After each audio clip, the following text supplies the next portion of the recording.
struktur dari descriptive text. Nah, selanjutnya adalah identification.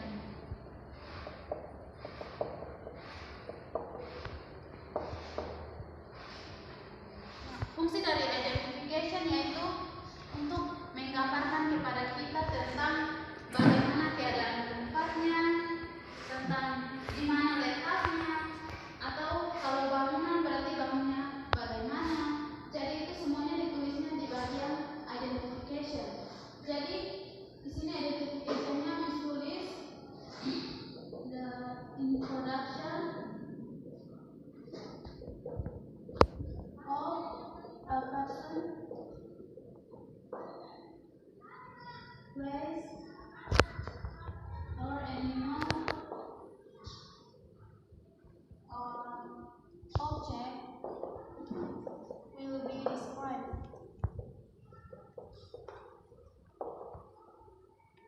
Ya, di sini identification, the introduction of a person, place, or animal, or object that will be described. Jadi dia lebih ke pengenalan atau dia menceritakan awal dari tempat-tempat wisata atau tempat-tempat bersejarah yang akan dideskripsikan pada selanjutnya. Nah, bagian kedua yaitu description.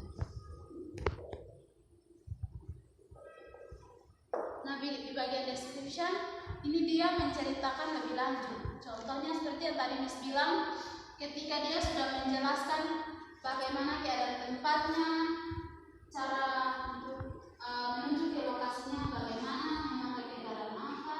Kalau di bagian description-nya mungkin aktivitas apa yang bisa kita lakukan di sana.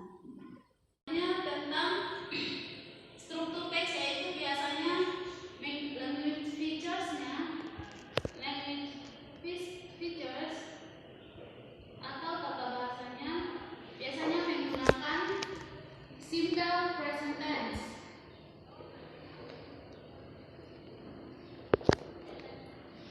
Ya, jadi kita gunakan simple present tense untuk menceritakan atau mendeskripsikan tempat wisata tersebut. Jadi sini kita menggunakan simple present tense. Kalaupun kita pakai past tense digunakan ketika kita mungkin menceritakan sejarah. Nah, di sini to tell the history. Kalau simple present tense itu untuk mendeskripsikan atau to describe.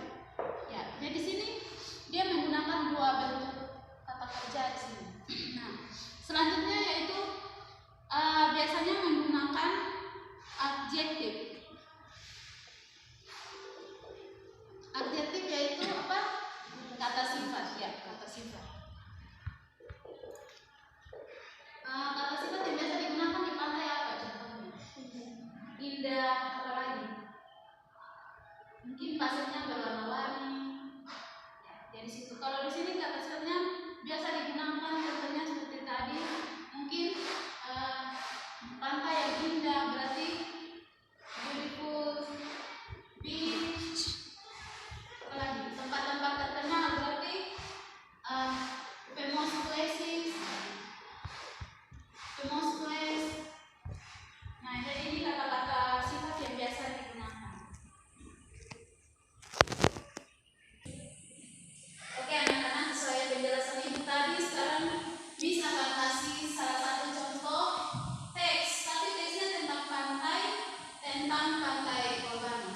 Jadi itu salah satu pantai yang indah yang terletak di Soe, namanya Kolbano Beach. Nah, di sini ibu akan kasih satu teks dan ibu akan menjelaskan tentang identification-nya dan juga description-nya. Nah, jadi ibu akan tulis Kolbano Beach atau apa? Pantai Kolbano. Ya, Pantai Kolbano. Ya, jadi di sini mungkin Miss tidak perlu tulis lagi.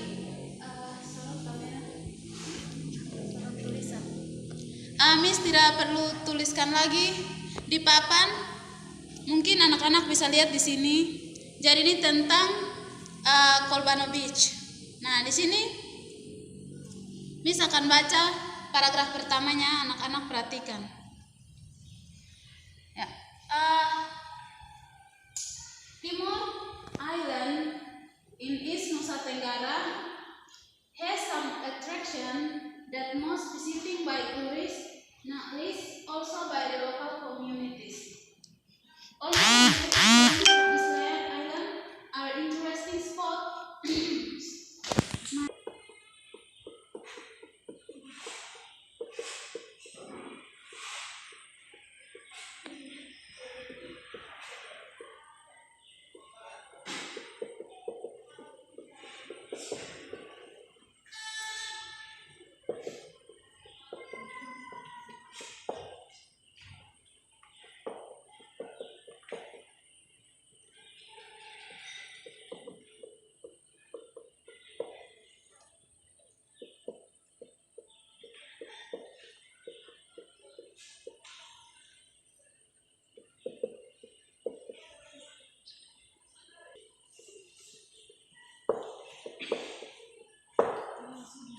Oke, baik anak-anak, seperti yang tadi Ibu sudah jelaskan dari strukturnya tentang identification. Di sini Ibu sudah tulis teks satu paragraf dari Kolbano Beach. Nah, seperti yang siswa-siswi bisa lihat di sini, tadi Miss bilang kalau identification-nya itu berada di paragraf pertama. Nah, jadi sekarang Miss bacakan dan kalian semua ikuti ya. Timor Island in East Nusa Tenggara has some attraction that most visiting by tourists, not least also the local communities. Almost in every corner of this island are interesting. The beach is located in Kolbano Village, Kolbano District, Timor Tengah Selatan Regency. Ya, jadi ini bagian yang disebut tadi dengan apa? Identification. Ya, jadi kalian bisa lihat di sini teksnya menjelaskan tentang apa objeknya, yaitu objeknya itu tentang Kolbano Beach atau Pantai Kolbano, dan letaknya di mana, yaitu di Pulau Timor, tepatnya di Kolbano. Nah, di sini juga dia menggunakan beberapa kata-kata sifat. Contoh yang di sini kalian bisa lihat yaitu interesting artinya ada yang tahu, menarik. Artinya hal-hal yang ada di pulau ini menarik. Nah, itu contoh kata sifat yang digunakan di dalam teks ini. Ya, tadi Miss sudah tuliskan yang bagian identification-nya di papan, tapi untuk bagian description-nya atau penjelasan atau pendeskripsian dari objek ini Miss tidak tuliskan di papan karena cukup panjang. Mungkin kalian bisa dengar sambil Miss bacakan. Nah, di sini bagian paragraf yang bagian kedua sampai ketiga. Nah, di sini Miss akan bacakan di paragraf pertamanya. To reach Kolbano Beach is quite tiring. Artinya untuk mencapai Pantai Kolbano cukup melelahkan. It took 3 hours. Visited Kolbano Beach location when it departed from Kupang City. Artinya ini bisa memakan waktu sampai 3 jam ketika kita mengunjungi Pantai Kolbano dari kota Kupang. Nah, selanjutnya but do not worry, fatigue will be paid off. If you have arrived at the beach, the wind blowing and white sand beaches will greet your eyes. Nah, di sini dikatakan bahwa ketika kita sudah sampai di sana, rasa lelah kita akan terbayarkan dengan keindahan pantainya, dengan anginnya yang bertiup-tiup, dan juga pantainya yang sangat indah. Nah, di sini Pantai Kolbano itu sangat menarik. Mungkin teman-teman kalian bisa lihat gambarnya di sini, mungkin gambar batunya mungkin kurang jelas, Tapi sebenarnya gambarnya itu batu-batuannya itu berwarna-warni. Ada yang warna coklat, merah, dan juga abu-abu. Warnanya banyak. Dan ini pantainya. Kalian bisa lihat ini pantainya. Warnanya memang begini seperti ini. Aslinya begini. Pantainya sangat indah. Jadi ini para wisatawan atau pengunjung biasa duduk di atas batu yang sangat besar untuk memandang. Jadi pantainya berwarna sangat indah. Dan yang menariknya adalah batu-batunya. Batu-batu yang di pantainya itu warna-warni, semua warna ada. Jadi menambah keindahan dari pantai itu. Ya, dan di sini di bagian paragraf ketiga selanjutnya juga dia sudah menjelaskan tentang bagaimana tampilan atau pantai Golbano itu seperti apa. Di sini dikatakan bahwa Golbano is a unique beach in Indonesia. Artinya pantai Golbano adalah pantai yang unik di Indonesia. Dan di sini dikatakan bahwa another unique of Golbano beach that you can see the sunrise and the sunset from the same place. Artinya kita bisa menikmati pemandangan dari terbitnya matahari atau pada saat matahari terbenam di tempat yang sama. Dan di sini tourists who picnic on the shore, especially for those who on a quiet holiday. Nah, jadi di sini biasa banyak turis yang suka berjalan di pinggir pantai, terutama yang ingin menikmati tempat-tempat yang sunyi dan sepi yang dari Pernambuco.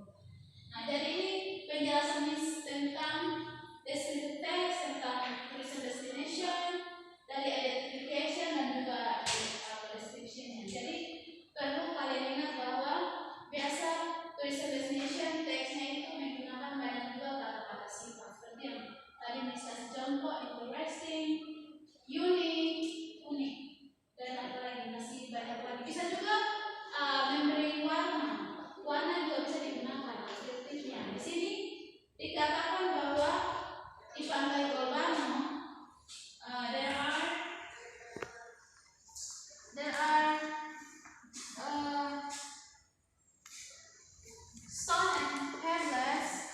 stone and pebbles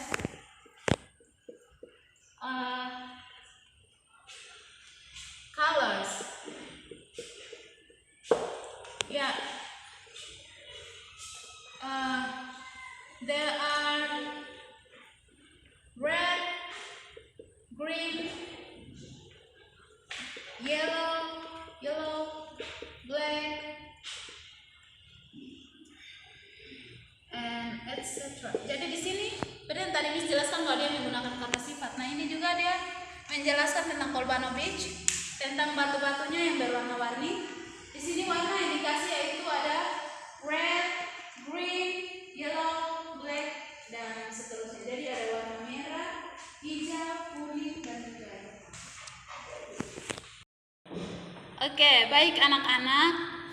Ibu sudah menjelaskan teks pertama tentang contoh teks dan juga generik strukturnya. Sekarang Ibu kasih contoh kedua lagi tentang Nihiwatu Beach. Siapa yang pernah mengunjungi Nihiwatu Beach? Saya. Oke, jadi Nihiwatu Beach terletak di mana? Mungkin ada yang tahu? Di Sumba. Ya, benar, di Sumba. Nah, di sini Nihiwatu Beach ini adalah salah satu tempat wisata yang sangat terkenal di Asia, bahkan di mancanegara. Jadi di sini Ibu akan menjelaskan sedikit. Jadi di sini struktur teksnya, generik strukturnya dimulai dari topiknya atau judulnya yaitu Nihiwatu Beach. Dia di bagian title atau judulnya. Selanjutnya di bagian identification, seperti yang Miss bilang, kalau identification itu dia menjelaskan di mana letak tempat wisatanya dan bagaimana objeknya, bagaimana cara untuk sampai di tempat itu, mungkin menggunakan kendaraan apa. Nah, di sini kalau untuk Nihiwatu Beach, Miss akan bacakan. When it comes to spending a vacation in West Sumba Regency of East Nusa Tenggara Province, tourists may think about some beautiful beaches, no? In this case, the most famous one perhaps is Nihiwatu Beach. The location is near to Waikabubak City and it is considered one of the best beaches in the world. Ya, di sini sudah dijelaskan bahwa lokasinya yaitu terletak di kota Waikabubak dan menjadi salah satu pantai terbaik di dunia. In fact, it is chosen as number 1 beach in Asia as compared to others, especially in terms of beauty. Jadi Pantai Niwatu ini dipilih sebagai salah satu tempat di Asia yang sangat indah. Keindahannya sangat indah, jadi dia dipilih sebagai salah satu pantai yang indah di Asia. The only disappointment is that people who live in Indonesia have not been familiar with it due to the location. Despite the fact the beach becomes the prime vacation destination for those who are visiting East Nusa Tenggara Province. Jadi di sini juga dijelaskan bahwa hal yang sangat mengecewakan adalah orang-orang yang tinggal di Indonesia belum cukup familiar dengan pantai ini karena lokasinya. Tapi mungkin juga harganya yang sangat mahal. Nah, di sini tempat ini menjadi salah satu tempat utama destinasi wisata ketika orang-orang luar mengunjungi pantai di Nusa Tenggara Timur. Ya, kita akan sorot di selanjutnya.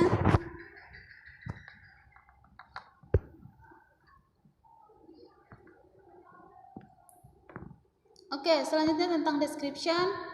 Di sini dijelaskan sangat banyak deskripsi-deskripsinya tentang keindahan pantainya, aktivitas-aktivitas yang bisa dilakukan di sana seperti surfing, dan juga orang-orang yang suka diving atau surfing. Ada teman-teman yang pernah lihat orang surfing?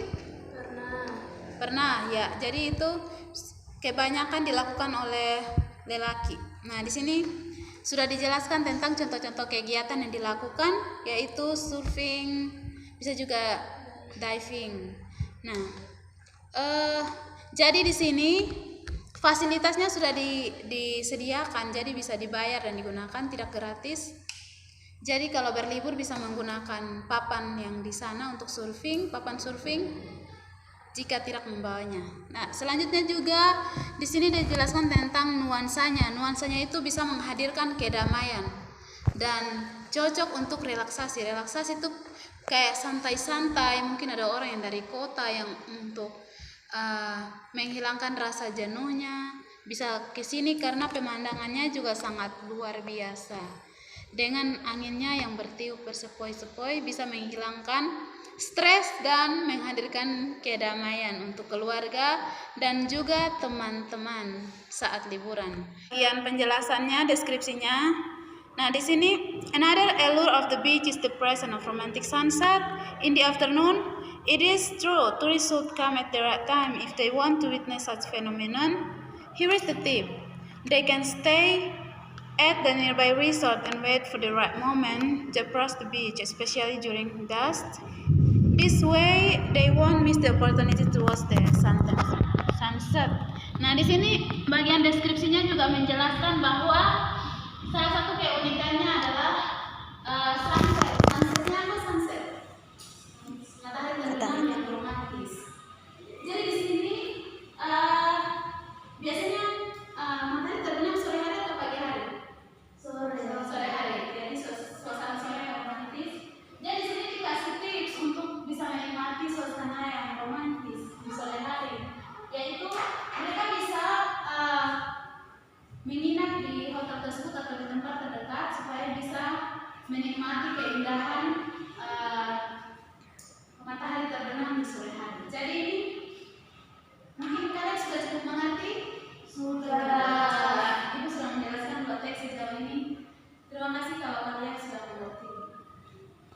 Oke, jadi kita sudah sampai pada kesimpulannya. Ibu akan memberi sedikit kesimpulan tentang generic structure dari descriptive text, especially about tourist destination.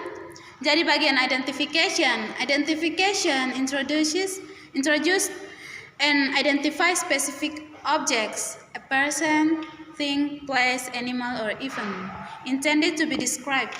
It is used to give a general idea about the object we want to describe. Jadi bagian identification-nya yaitu memperkenalkan dan mengidentifikasikan objek secara spesifik, secara khusus. Baik itu seseorang, sesuatu, suatu tempat, hewan atau sebuah peristiwa. Dalam hal ini peristiwa sejarah. Nah, itu akan memberikan ide-ide umum tentang objek yang akan kita deskripsikan. Nah, bagian description-nya, description describe the internet object using descriptive details or information about object characteristic, appearance, personality, habits, or qualities. Jadi di sini bagian description-nya, dia mendeskripsikan objek secara detail atau memberikan informasi tentang karakteristiknya, tampilannya, personalitinya, kebiasaannya, dan kualitasnya. Bagian kesimpulannya, nah ini, jadi the purpose of descriptive text is giving information about particular object by describing its features, habits, and special characteristic. Tapi tujuan pembelajaran kita hari ini tentang descriptive text yaitu untuk mempelajari tentang tempat wisata tertentu. Ya, jadi bisa harap semua sudah mengerti pelajaran yang kita pelajari hari ini. Apakah semuanya cukup mengerti? Mengerti. Kita akan menutup pelajaran kita hari ini. Saya minta Asri berdoa untuk kita semua. In front of us, please pray for us. Oh, you can pray in English or Indonesian. It depends. Teman-teman Indonesia kita juga. Tuhan, terima kasih atas kesempatan ini, Tuhan. Sehingga kami belajar dari pagi ke siang ini, Tuhan. Kami bersama kami akan istirahat Tuhan akan berkati Tuhan. Yang lebih berharap kami Tuhan Yesus memuliakan. Thank you, Asri. Okay, thank you, student, for today. I hope you always stay well and be very good. Okay, thank you and thank you, Miss. Thank you.